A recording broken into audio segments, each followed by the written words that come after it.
มื้อนี้สาวน้อยมาเบิ่งหอยขมเป็นหอยเกษตรเนาะที่ว่าเราเอามาปล่อย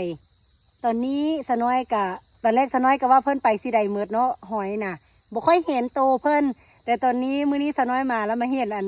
ห็นลูกน้อยเพิ่นเนาะออกหลายๆแล้วจ้าเดี๋ยวสาวน้อยพาชมพาเบิ่งเด้อนี่จ้าทุกคนเป็นลูกหอยขมเนาะ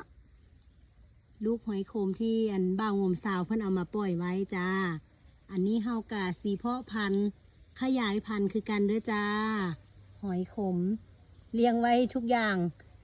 ทั้งหอยเนาะทั้งหอยทั้งกบทั้งปลาจ้า